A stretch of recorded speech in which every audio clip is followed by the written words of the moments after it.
என்ன வேணும் ஸ்கூலுக்கு எல்லாமே இங்கிருக்கு. Super Saravana stores, Chennai, Madurai, Kovai.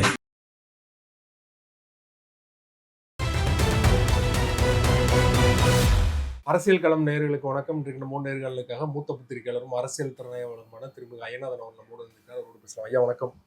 தமிழ்நாடு பாஜக மாநில முன்னாள் தலைவர் அண்ணாமலை அவர்கள் பாஜக கட்சியிலிருந்து விலகிட்டார், ரிசைன் பண்ணிட்டார். அது ஏற்றுக்கொள்ளப்பட்டதாக ஒரு தகவல் வந்து ரிசைன் பண்றவர் ஏன் வந்து இங்கிருந்தே ரிசைன் பண்ணிருக்கலாம், எதுக்காக வந்து அமித்ஷா அவர்களை சந்திச்சு வந்து ரிசைன் பண்ண காரணம் என்ன, இதுக்கு பின்னணியில் பாஜகவோட தலைமை அமித்ஷா மோடியோட பிளான் இருக்கு அப்படிங்கிற மாதிரியான விமர்சனம் எழுந்திருக்கு. உங்களோட பார்வை என்ன? அதே தான், உண்மைதான். அதாவது இங்கேருந்தே அவர் வந்து ரெசிக்னேஷன் லெட்டர் அனுப்பிட்டு அவர் பாட்டுக்கு பண்ணிட்டு இருக்கலாம். கட்சி கொடியை வந்துட்டு கார்லேருந்து எடுத்துட்டாரு, மோடி படத்தை பாக்கெட்லேருந்து எடுத்துட்டாரு.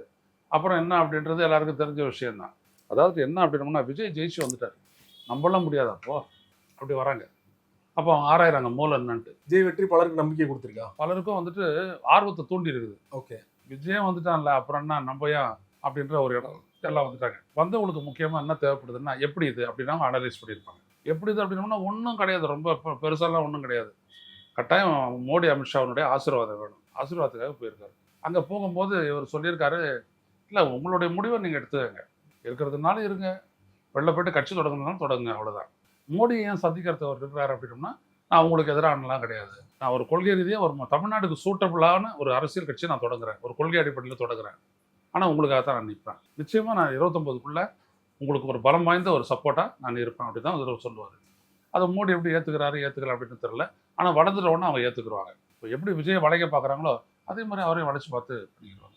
இவரை வச்சு என்ன பிளான் போடுறாங்கன்னா, இவர் கட்சியை வளர்த்துட்டாருன்னா பிஜேபியோட கூட்டணி நேரடியாக வச்சுக்கலாமோ இல்லை மறைமுகமாக வச்சுக்கலாமோ, அப்படி பிளானா என்ன பிளான்? இல்லை அப்படி இல்லை, கூட்டணின்றதெல்லாம் விட்டுருங்க, தமிழ்நாடு பாஜக விட்டுருங்க, அதெல்லாம் எதுவும் கன்சிடரேஷன்லேயே கிடையாது. அது முடிஞ்சு போச்சு, அவ்வளோதான். திமுக அதிமுகவை இன்னைக்கு வெளியேற்றியாச்சு, நடுவில் விஜய் இருக்கார். இப்போ இந்த விஜயனுடைய இன்எஃபிஷியன்சி மறுபடியும் திமுகவுக்கோ அதிமுகவுக்கோ பலனளிக்கும், அதிருப்தி திமுகவுக்கு.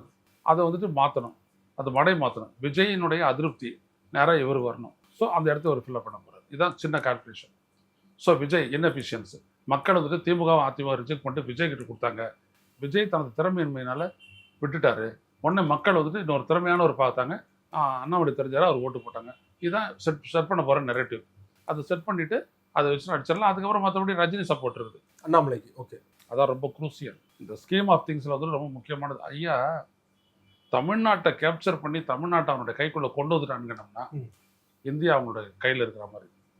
நீ எல்லாத்தையும் முடிச்சுட்டு தமிழ்நாடு உங்ககிட்ட இல்லை, பெங்கால் உங்ககிட்ட இல்லைன்னோம்னா இந்தியா அவங்ககிட்ட இல்லாத மாதிரி. அதான் டெல்லி ஆட்சியாளர்கள் புரிஞ்சுட்டு இருக்கிற ஒரு விஷயம். பஞ்சாப், பெங்கால், கேரளா, தமிழ்நாடு, வடகிழக்கு மாநிலங்கள் இதெல்லாம் அவங்க கையில் இருக்கணும். மற்றதெல்லாம் ஈஸி.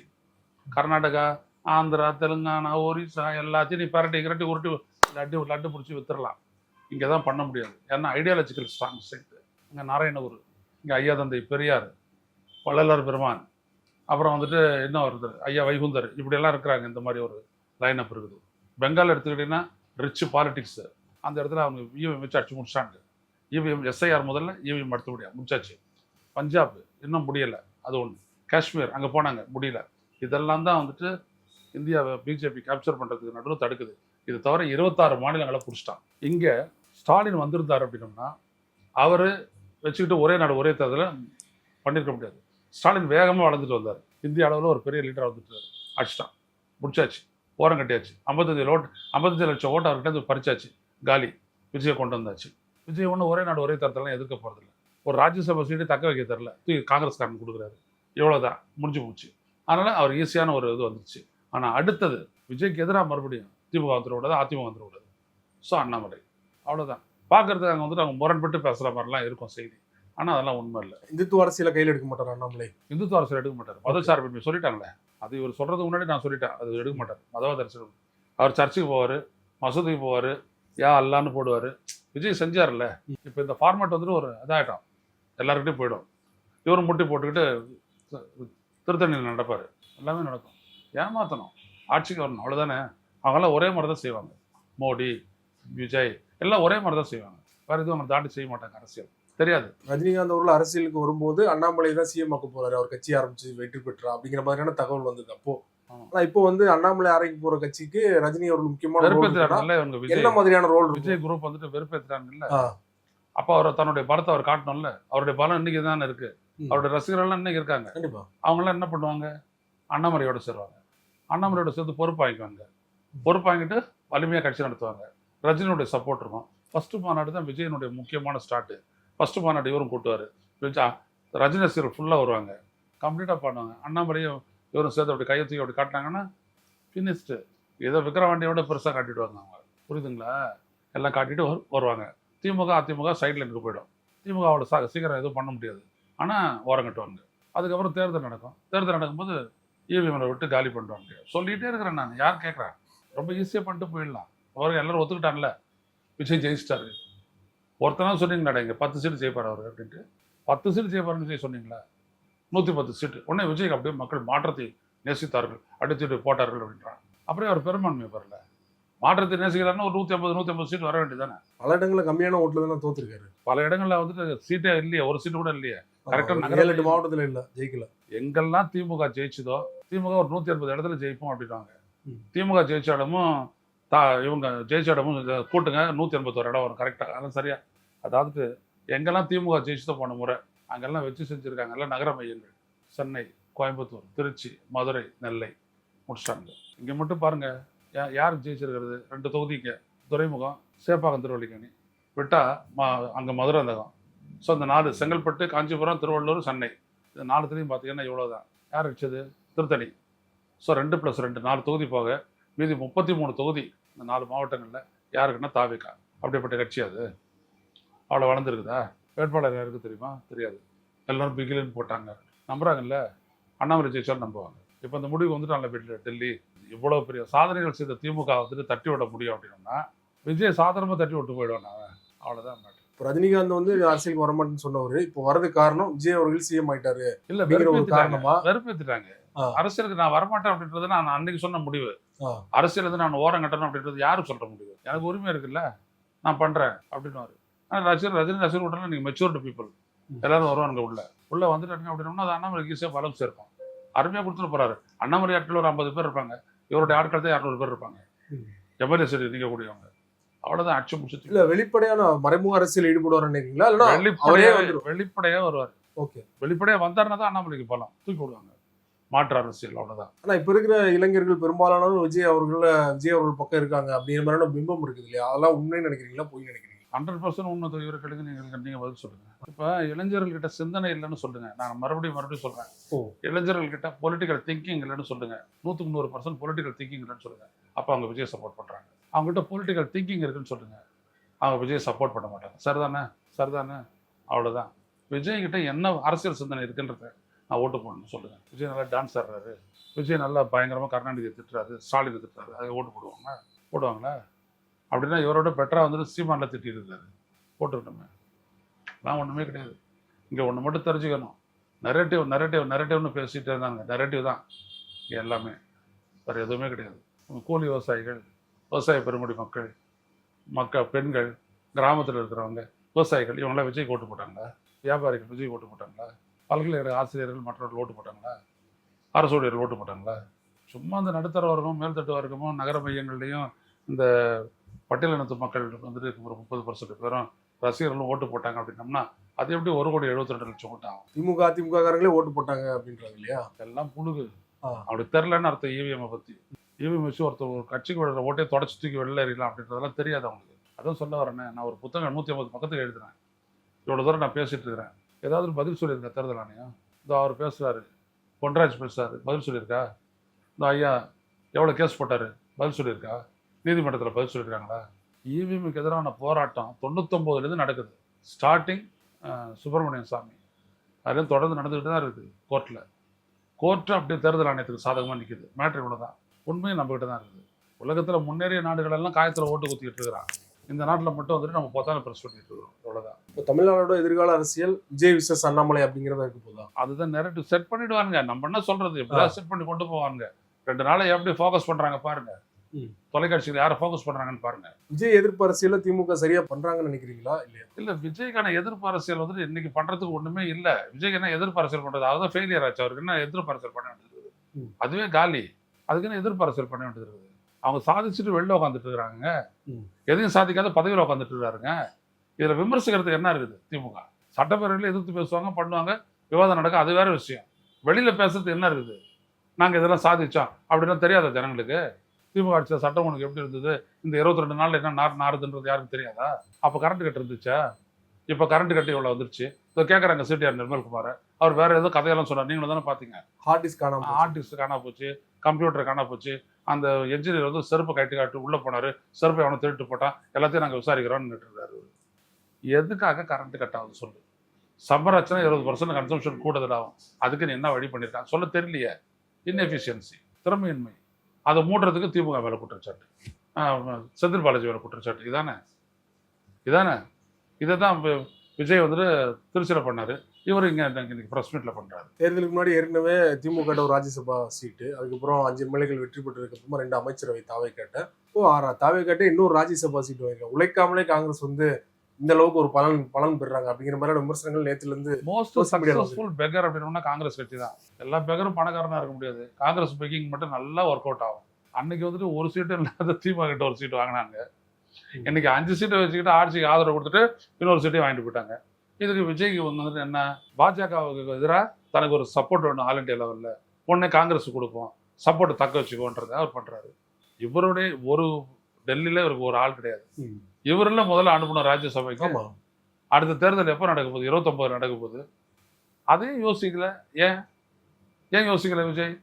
பின்னாடி வேற ஏதாவது அரசியல் காரணங்கள் இருக்குன்னு நினைக்கிறீங்களா? இதுதான் பிஜேபிக்கு எதிராக வந்துட்டு நம்மளுக்கு ஸ்ட்ராங்கான ஒரு சப்போர்ட் வேணும், அதுக்காக காங்கிரஸ் கொடுத்துறாரு, அவ்வளவுதான். வேற எதுவும் யோசிக்கல. தன்னுடைய காப்பாத்திக்கிறத அவர் பண்ணிட்டாரு. அவர் கட்சியில இவருக்கு ரெப்ரசன்டேஷனா இல்ல, அதை கொண்டு போயிருந்தா டெல்லியோட பிரதிநிதியா அந்த அளவுக்கு சிந்தனை அந்த கட்சி இந்த மாதிரி இருக்குது. சிந்தனை இந்த மாதிரிலாம் இல்லை, நல்லா தெரியுது இல்ல. பட்டுன்னு பொசுக்குன்னு ஒத்துக்கிறாரு. சிதம்பரம் வந்தாரு, பார்த்தாரு, போனாரு, ஒத்துக்கிட்டாரு, அவ்வளவுதான். நாளைக்கு சொல்லுவாரு, சிதம்பரம் போன்ற ஒரு உன்னதமான தலைவர் நம்ம தமிழ்நாட்டிற்கு இருந்து சட்டப்பேரவை மாநிலங்களுக்கு போக வேண்டும் என்பது அவசியம் அப்படின்னு சொல்லுவார். அள்ளி விடுவார். ஏதாவது இவர்கிட்ட யாராவது ஒருத்தர் அனுப்பிக்க கூடாதா? அந்த சீட்டு வந்து ப. சிதம்பரம் தான். இன்னொரு பக்கம் பிரவீன் சக்கரவர்த்தி, அதான் பிரவீன் சக்கரவர்த்தி யாராவது ஒருத்தர் எடுத்துக்காட்டுக்காக சொன்னேன், கொடுக்கலாம். எப்படி கொடுக்கலாம்? காங்கிரஸோட ஒரு பலம் வந்து தமிழ்நாட்டுல இல்ல, ஏன் வந்து இந்த அளவுக்கு முக்கியத்துவம் கொடுக்குறாரு விஜய் அப்படின்னு ஒரு கேள்வி எழுப்புறாங்க இல்லையா எல்லாரும்? இல்ல, ஒரு இமேஜ் கிடைக்குது இல்ல விஜய்க்கு, காங்கிரஸ் அவரோட இருக்கிறாங்க. போன தேர்தலையே ஏன் ஸ்டாலின் வந்துட்டு அவரை இழுத்து பிடிச்சாங்க காங்கிரஸ். அந்தாண்ட போயிருந்தா அவங்க பெரிய கோஷம் போடுவாங்க, விஜயோட சேர்ந்துட்டோம், அப்போ விஜய் காங்கிரஸ் இந்நேரம் இந்த வெற்றிக்கு காரணமே நாங்க தானே இருப்பாங்க. விஜய் ஜெயிச்ச வெற்றி இருக்கு இல்லையா, ஒண்ணு, அந்த வெற்றி காரணமே நாங்க தானே வருவாங்க. கொடி பிடிச்சி சத்தம் போட்டுட்டு இருப்பானுங்க பயங்கரமா. விஜய் 10 சீட் ஜெயிச்சிருப்பாரா, எங்களால் 110 சீட் ஜெயிச்சிருப்பாருன்னு குரல் கொடுப்பான். புரியுதுங்களா? அதான் இப்போ கூட இழந்துட்டு நிற்கிறோம் அப்படின்றக்கோ. இப்போ வைகோருடைய பிள்ளைகள்லாம் ஏற்படலையா, ஐயோ அப்பவே நம்ம போயிருக்கலாமே அப்படின்ட்டு. அப்பெல்லாம் திமுக ஜெயிக்கிற மாதிரி இருந்துச்சு, பொண்ணைங்க நின்ட்டாங்க. இப்போ ஜெயச்சந்திர உடனே ஐயோ இப்போ வயதுல வயல அடிச்சுக்கிறாங்க. வைகோ தான் அந்த அளவுக்கு ஆதரவு பேசினாரு, எங்களுக்கு கூட்டணி எல்லாம் இடம் வேணாம், கூட்டணி ஆட்சி எல்லாம் வேணாம், தமிழ்நாட்டுக்கு செட் ஆகாதெல்லாம் சொன்னாரு. ஆமா எல்லாத்தையும் சொன்னார் அவர். அப்படி மாத்தி பேசுவார். இப்போ அவங்களும் வந்து தாவேக்கா பக்கம் போக வாய்ப்பு இருக்கு நினைக்கிறீங்களா? மதிமுகவும் ராஜினாமா பண்ண கூட வாய்ப்பு இருக்கா? அது வைகோ, துரை வைகோ கட்சி தானே, இப்போ எப்படி வேணாலும் போகலாம். அவரு திமுக சிலத்துல துரதிருஷ்டன்றாரு. ஆமா, துரதிருஷ்டம் கம்பல் பண்ணாங்கன்ற 4 சீட்டு கேட்டோம். ஏன் ஒத்துக்கிட்ட? நீதான் ஒரு தனி கட்சி, செயற்குழு இருக்குது, பொதுக்குழு இருக்குது, தலைமை குழு இருக்குது, புடலங்கா குழுலாம் இருக்குது. எல்லாத்தையும் கூட்டி மூடி எடுத்துட்டு போயிட்டு வெளில சேர்ந்துட வேண்டியதானே அவங்களோட. அவங்க கதவு திறந்து வச்சுட்டு காத்துட்டு இருந்தாங்களே. வைகோ வந்தாருன்னா போதும், உனக்கு 20 சீட்டு கொடுத்துட்டு இருப்பாரு. ஏன் போல? தைரியம் இல்லை. இங்க இருந்தா ஜெயிக்கலாம். அப்ப நீங்க ஜெயிக்கிறதா இங்க அடிமையானீங்க, அதான உண்மை. இப்போ காங்கிரஸ் கேரளாவில் வந்து சிஎம் பதவி இருக்கும்போது விஜய் அவர்கள் போல மோடி அவர்களுக்கு பயந்துட்டாரு, பாஜகவுக்கு பயந்து தான் போல அப்படிங்கிற மாதிரியான ஒரு விமர்சனம் வந்தது. நான் பார்த்தீங்கன்னா ஏற்கனவே 2 அமைச்சர்கள் இடம் கொடுத்ததுக்கு காங்கிரஸ் கடுமையான கோபத்தில் இருக்காங்க, பாஜக அப்படின்னு சொன்னாங்க. ஆனால் இப்போ ராஜ்யசபாவும் கொடுக்கும்போது இன்னும் வந்து பிஜேபி பயப்படுறாரு, நீங்க எப்படி சொல்றீங்க? பிஜேபி எதிர்ப்பை மீறி அவர் கொடுத்துருக்காருல்ல ராஜ்யசபா. இல்ல, பிஜேபி வந்துட்டு என்ன பண்ண போறதுன்றது இதுக்கு அப்புறம் தான் தெரியும். இப்போ டெல்லி போயிட்டு வந்துட்டாரு, என்ன பண்ணாரு டெல்லியில? ஏன் இவர் அமித்ஷா சந்திக்கல? அமித்ஷா நேரம் கொடுத்தாருல 6:45க்கு, ஏன் சந்திக்கல விஜய்? சந்திக்கிறேன்னு சொன்னவர் எங்க போனாரு? ஏன் புறக்கணிச்சாரு? அடுத்தபடியே நிர்மலா சீதாராமனை சந்திச்சிங்க. மறுநாள் நீங்க வந்து சோனியா காந்தியை சந்திக்கணும், ராகுல் காந்தியை சந்திக்கணும், மல்லிகார்ஜுன் கார்கே சந்திக்கணும். அவங்களும் எதிர்பார்த்துட்டு காத்துட்டு இருக்காங்க. ஆனா காத்தால வந்துட்டு மோடி அமைச்சரவையினுடைய கேபினெட் செக்ரட்டரி சோமநாதன் வராரு. அவர் கூட இங்க தமிழ்நாட்டில் வேலை செஞ்ச மற்ற ஐஎஸ் வராங்க, வந்து பேசிட்டு போறாங்க. அதுக்கப்புறம் எல்லாத்தையும் ப்ரோக்ராம் கேன்சல் பண்ணிட்டு நீ ஓடி வந்து இங்க விடுற எதுக்காக? ஏன் அன்னைக்கு ப்ரோக்ராம் கேன்சல் பண்ணீங்க? திருவள்ளுவர் சிலை திறப்பு விட்டாச்சு, காங்கிரஸ் சந்திக்கிறது எல்லாத்தையும் விட்டுட்டு ஏன் ஓடி வந்துட்டீங்க? என்ன காரணம்? ஏதோ இவங்களுக்கும் அவங்களுக்கும் பிஜேபிக்கும் மோடிக்கு இவருக்கும் விஜய்க்கும் டேர்ம்ஸ் செட் ஆகல. அது எப்படி எதிரொலிக்குதுன்னு பார்ப்போம். ஆனால் விஜயோட பி டீம், பாஜகவோட பி டீம் தான் விஜய் அப்படின்லாம் வந்து எல்லாரும் பேசினாங்க. ஆனால் இப்போ வந்து டேர்ம் செட் ஆகும் போது அப்போ பாஜக எதிர்க்கிறார் விஜய்னு எடுத்துக்கிறதா? எப்படி எடுத்துக்கிறது? பாஜகவை ஒருபோதும் விஜய் எதிர்க்கலன்றது நமக்கு நல்லாவே தெரியுமே. பாஜக களத்துல இருந்தாரு, களத்துல பாஜக கிடையாதுன்னு தானே சொன்னாரு. களத்தில் இல்லாதவங்கள நான் ஏன் பாஸ் மோதணும், திமுக தான் எனக்கு அப்படி தானே சொன்னார் அவர். பாஜக உன்னோட இல்லை. அப்புறம் என் கரூர் விடயத்தில் இன்ன வரைக்கும் வந்துட்டு சிபிஐ வந்துட்டு குற்றப்பத்திரிகை தாக்கல் செய்யலை. ஏன் தாக்கல் செய்யலை? அப்போ உன்னை பிடிச்சி வச்சிருக்கிறாங்க. எந்த நேரமும் எதுவும் நடக்கலாம். பொறுத்து பாருங்க. இன்றைக்கு ஓமலூர்ல தாவேகா சார்பா போட்டிட்டு தோல்வியடைந்த வேட்பாளர் வந்து பேசினதான் வைரல் ஆயிட்டு இருக்கு. குறிப்பா சேலம் மேற்கு தொகுதியில போட்டிட்டு தாவேகா வேட்பாளர் பாத்தீங்கன்னா 2000 ரூபாய் வந்து தொகுதி முழுக்க கொடுத்தது. அது வந்து என்னோட தொகுதிக்கு கடைசி 2 நாட்கள்ல வந்து பின்னடைவை மாறிடுச்சு. அதாவது அவங்க தொகுதியிலேயே வந்து பணம் எதிர்பார்த்துட்டாங்க அப்படிங்கிற மாதிரி தான் அவர் பேசினதான் புரிந்து கொள்ளப்படுது. விஜய் அவர்கள் பணம் இல்லாம ஜெயிச்சிட்டோம், ஒரு வரலாறு கிரியேட் பண்ணிட்டோம் அப்படிலாம் பேசியிருந்தாரு. அவருடைய வேட்பாளரே இப்படி ஒரு ஸ்டேட்மெண்ட் கொடுத்திருக்காரு. எப்படி எடுத்துக்கிறது? விஜய் எல்லாமே சாதி பாதத்தை தாண்டி அவர் ஜெயிச்சிட்டாராம். நீ எங்க நின்ன சாதி பாதத்தை தாண்டியா நின்ன? எதுக்கு பரம்பரையும் திருச்சி கிடைக்கும் சூஸ் பண்ண? உலகத்துக்கே தெரியும். ஆனால் மேடையில் நின்று பேசினா எல்லா புழுவும் உண்மையாயிடுமா? அவரே அப்படி நினைக்கிறாரு. அதே தான் அவர் கட்சிக்கும் சொல்றாரு. காசே கொடுக்காதவர். பெரம்பூரில் கொடுத்தாங்க 1000 ரூபாய். விஜய்க்காக 1000 ரூபாய் போட்டு கொடுக்கப்பட்டது. இது எல்லாருக்கும் தெரியும். எல்லாருக்கும் கொடுத்தாங்களா? எல்லாருக்கும் கொடுத்தாங்க. கவலைப்படாத கொடுத்தாங்க. அதே மாதிரி வெள்ளிவாக்கத்தில் இந்த நாடு அள்ளி கொடுத்தான் 3000. யார்? ஆதவ அர்ஜுனா ரெட்டி. ஏன்னா அங்கெல்ல பணம் இல்லாதவங்க எல்லாம் பணம் கொடுத்துரு. இப்போ பணம் கொடுத்தா ஜெயிச்சு தான் எல்லாருமே வந்துருக்காங்க பலரும். அப்படியேப்பட்ட அதிமுககாரங்கிட்ட தான் நீயும் போயிட்டு சோஃபாவை அனுப்பி ஆதரவு கேட்டு நின்னேன். அவங்களாம் யாரு? லீமா ரோஸ் யாரு? 25,000 வரைக்கும் கொடுத்துருக்குறாங்க குடும்பத்துக்கு. அப்படிதான் கொடுத்து ஜெயிச்சு வந்துருக்குறாங்க. எல்லாம் காசு தான். இதோ இப்போ தான் அவர் எக்ஸ்போஸ் பண்ணுறாரு. அவர் கொடுத்துட்டாரு, விசார மேற்கொள்ள கொடுத்துட்டாரு. நான் மாட்டிக்கிட்டேன், ஓபலூரில் கொடுக்க முடியல, பின்னடை வாய்ப்போச்சு, 6000 ஓட்டு வரைக்கும் நான் இழந்தேன் அப்படின்னு சொல்கிறாரு. ஒன்று, கட்சி நடத்தினாலே உனக்கு பணம் தேவை. அந்த பணத்தை நீ எங்கேருந்து பெறும்? அது மாதிரி சொல்லுங்கள். கட்சியை வந்துட்டு வெளியில் வசூல் பண்ணாமல் ஊழல் பண்ணாமல் நடத்த தெரிஞ்சவங்க 3 பேர் தான். காந்தி, விபி சிங், அடுத்தது நான். 3 பேர் தான். ஏன்னா அந்த 3 பேருமே வந்துட்டு காசை தாண்டி எப்படி அந்த அரசியல் பண்ண தெரியணும், பண்ண முடியும் அப்படின்னு தெரிஞ்சவங்க. நான் நாம் தமிழில் இருந்தபோது, நான் கட்சியை நடத்த போது யாருக்கிட்டையும் காசு வாங்கலை. எல்லாம் தொண்டர்கிட்டையும் தான் வாங்குவேன். 1000 ரூபா கூட ஒன்று கொடுக்க முடியும். மாதத்துக்கு 1000 ரூபா கொடு. 1000 ரூபாய் 1000 பேர் 10 லட்ச ரூபா. இந்த ஃபார்முலாவை கண்டுபிடிச்சி சொன்னதே நான் தான் சீமான்கிட்ட. வேணா சீமான்கிட்ட இன்டர்வியூ எடுத்து பாருங்கள். அதை வச்சு கட்சி நடத்திருக்கிறோம். 10 பைசாவில் வந்து பொதுக்குழு கூட்டியிருக்கேன். எல்லாம் நடக்கும். மத்தியானம் பிரியாணி விருந்து எல்லாம் முடிச்சிருவேன். காசு கேட்பேன், எடுத்து கொடுப்பாங்க. எல்லார்கிட்டையும் சொல்லிவிடுவேன், வரும்போது காசோட வாங்கியான்ட்டு. 2000, 3000, 5000 எடுத்து கொடுப்பாங்க. எல்லா பணத்தையும் செட்டில் பண்ணிட்டு மிச்ச பணத்தை மேனேஜர்கிட்ட கொடுத்துட்டு வீட்டுக்கு வந்து சேருவேன். ஏன் நம்ம சொன்னோம் அப்படின்னோம்னா, இது தொடர்பாக அவர் ஒரு கூட்டம் போட்டார். அவர்கிட்ட காசு வாங்கலாம், இவர்கிட்ட காசு வாங்கலாம், யார்கிட்டையும் காசு வாங்க கூடாது அப்படின்னா. கட்சி அவருடைய சொந்த பலத்தில் தான் நின்று ஜெயிக்கணும். கட்சி சொந்த பலத்தில் தான் நின்றுக்கிட்டு இயங்கணும். இன்னொருத்தன் பலம் கொடுத்தாலும் நாளைக்கு இந்த கட்சி அவனுடைய கைப்பாவை ஆகிடும். அது கூடாது அப்படின்னு சொன்னோம். இது மாதிரி எத்தனை பேர் இருக்காங்க சொல்லுங்கள் பார்ப்போம். நீங்கள் அந்த ஒரு கரூரில் செத்து போனவங்களுக்கெல்லாம் பணம் கொடுத்தீங்களே, ஒவ்வொருத்தருக்கும் 20 லட்சம் ரூபாய். யார் அந்த பணத்தை கொடுத்தது? விஜய் சொல்லுவாரா? அந்த பணத்தை யார்கிட்ட வாங்கி கொடுத்தாங்க? விஜய் தரமாட்டார். வேற அப்புறம் அந்த நிகழ்ச்சிகள்லாம் நடத்துறதுலாம் யார் பணம்? அது ஒரிஜினா பணம். அதை இப்போ போடுறாங்களே மீம்ஸ்லாம், ஷார்ட்ஸ்லாம் போடுறாங்களே, அவர் முதலமைச்சர், இவர் முதலீடு செய்த அமைச்சர் அப்படின்னு சொல்லி போடுறாங்களே. அப்போ இவ்வளவு தான். இவங்களால கட்சியை நடத்த தெரியாது. இதே விஜய் கட்சியில் நான் இருந்திருந்தேன், தாவிகள் இருந்திருந்தேன் அப்படின்னா பல கோடி சேர்த்து வச்சுருப்பேன். தொண்டர்கிட்ட வாங்கி அந்த கட்சியில் அந்த அளவுக்கு இருந்தாங்க. கட்சிக்கு எப்படி செலவு பண்ணணும்னு தெரியணும். கட்சி எப்படி மக்கள்கிட்ட கொண்டு போகணுன்றது தெரியணும். இது 2 தெரியலன்னா செலவு பண்ணால் தான் உங்களுக்கு ஓட்டு வரும். செலவு பண்ணால் தான் உங்களுக்கு கட்சி.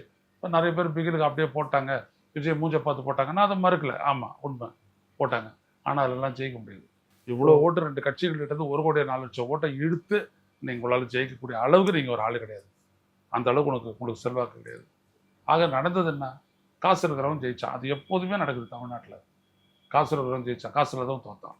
காசு கொடுக்கும்போது குறைஞ்சது உங்களுக்கு வந்துட்டு ஒரு 10 to 20,000 ஓட்டு கையின் ஆகும். அது ஜெயிக்கலாம். அதையும் தாண்டி ஓட்டு வந்துச்சுன்னா போயிடும். அதுவும் வேற. பெண்கள் பாதுகாப்புக்காக சிங்கப்பெண் அதிரடிப்படை ஏற்கனவே 2 வாட்டி அனௌன்ஸ் பண்ணாங்க. ஆனால் கடைசியில் வந்து தொடங்கப்படலை. தொடர்ச்சியாக பார்த்தீங்கன்னா பெண்களுக்கு எதிரான குற்றங்கள் நடந்துகிட்டே தான் இருக்குது. 20 நாட்களில் வந்து நிறைய குற்றங்கள் நடந்திருக்கு. இது கூட பார்த்தீங்கன்னா திருச்சியில் சாலையில் நடந்து போகிற பெண்ணை வந்து பாலியல் ரீதியாக துன்புறுத்திருக்காங்க. இல்லை, அது ஒரு பலவீனமான, எப்போ ரவுடிக்கு வந்துட்டு துணிச்சல் வரும்? ஆட்சியில் இருக்கிறவன் பலவீனமானவன் அப்படின்ற போது தான்.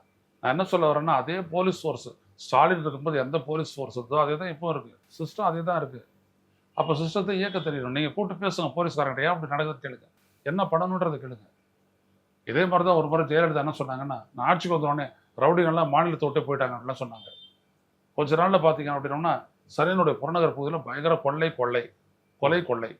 இவங்களுடைய ஒரு எம்எல்ஏவை செத்து போனார். கூடிப்பட்டு எம்எல்ஏவை கொண்டுட்டாங்க.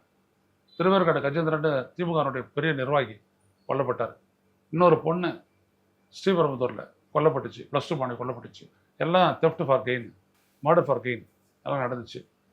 ஜெயலலிதா சட்டமன்றத்தில் பேசுகிறாங்க, நான் வெப்துனி ஆசிரியர், போட்டு கண்டபடி எழுதினேன், எங்கன்னா சட்டம் ஒழுங்கு சரியாக இருக்குது அப்படின்னு சொல்லிட்டு எல்லாம் எழுது. அதை கேட்டுட்டு தான் 40 போலீஸ் ஸ்டேஷனை வந்துட்டு சிட்டி லிமிட் உள்ள கொண்டாந்தாங்க. அதான் இப்போ தாம்பரம் டிவிஷன், ஆவடி டிவிஷன் அப்படிலாம் வந்துட்டு போலீஸ் ஃபோர்ஸஸ் இருக்க, அது காரணம் அதுதான். அப்படி பண்ணாங்க. ஸோ சும்மாவே ஒன்று நடந்தது. சிஸ்டத்தை நீங்கள் இயக்கணும். எப்படி இயக்கிறது? முதல்ல காவல் அதிகாரிகளில் எஸ்பிகளெல்லாம் கூட்டம் போடணும். என்ன நடக்குது? திருச்சி எஸ்பி நீங்கள் தானே சார், என்ன சார் நடக்குது?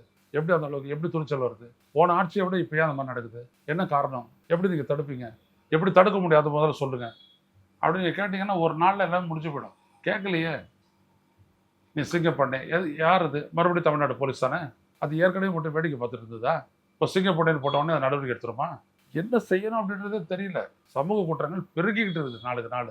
என்ன செய்யணும்னு எனக்கு தெரியல. இன்எஃபிஷியன்சி இயக்க தெரியணும் ஒரு சிஸ்டத்தை. ரொம்ப நன்றி. அவங்க நேரத்தை ஒதுக்கி அரசியல் ரீதியாக பல்வேறு விஷயங்கள் பகிர்ந்து கொண்டீங்க. மிக்க நன்றி.